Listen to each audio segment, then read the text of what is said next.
Welcome to Kai Digital Media, where we empower creators. In today's video, I'm going to show you how to do the highlighter effect. I wanted to highlight some text and I was able to create that effect. So I'm just going to quickly show you how to do that. So this happens extremely fast. So just pay attention as I press play.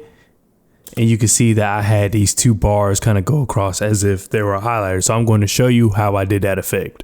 As you can see here, I have a random list of Adobe prices from the Adobe website. So let's just say we want to highlight the cost of the Creative Cloud monthly. So as you see, that's $59.99. Yes, it's steep. But anyway, we're going to show you how to just highlight that price. So what you're going to do, and there could be other ways of doing it. This is just the way I like doing it. So what I like to do is select this rectangle tool, and then I want to go over the text I actually want to highlight. So as you see, it puts this gray bar in front of it where you can't see it at all, which is perfectly fine.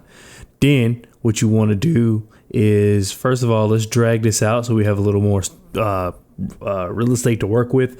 So then what you want to do is go over to your effects over here on the left hand side, go to effects, and then go to crop.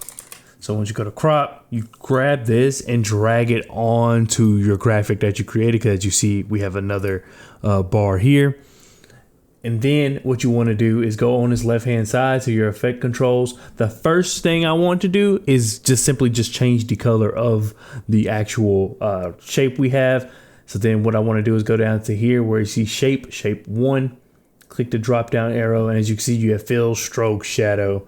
We're just going to go to fill, and then you see that these colors pop up. So you just go and find yellow, and as you see, we have our yellow. And then another big important thing you want to do is just go to blend option, because this is something I personally always forget. Anytime I'm creating this effect, I forget to go to blend option. So what you want to do is go down until you find your blend option, which is down here. Which says blend mode to be exact. Then we'll want to go to darken, and as you can see already, we're able to see the text behind the color. So now that we've done that, this is the easy part. You go back to where you have crop. As you can see, it's above your shape. You want to make sure that's the case, because you want your crop to apply to this shape. So just make sure that you have your crop above here, because if you have it below, it won't work. So now that we have the crop, we have left, top, right, bottom. Essentially what that means is that's where it's going to crop from. So if I want to, as you see, it starts at 0. If I want to start from the left and see how it cropped from the left to the right, well, we want it to necessarily go from right to left. And that is because of the fact that when you're playing the video, it's going to go from left to right, if that makes any sense. And you'll see.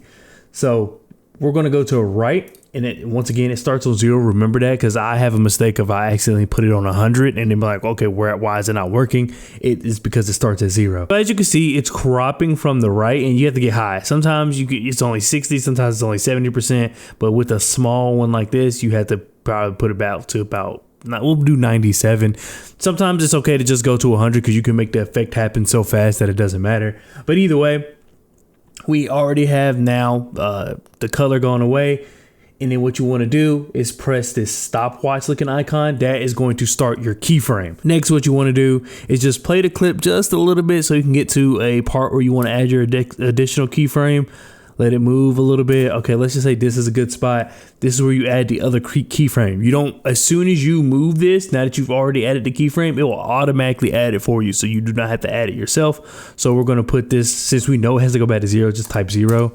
And then as you see, it added it back. So now let's go back and play the clip from the beginning. So as you see, no highlight, and then it highlights it for you. And then what you could do is obviously add like a highlighter sound effect and put it down in your audio if that's what you want to do. But anyway, thanks so much for watching the video, and continue creating.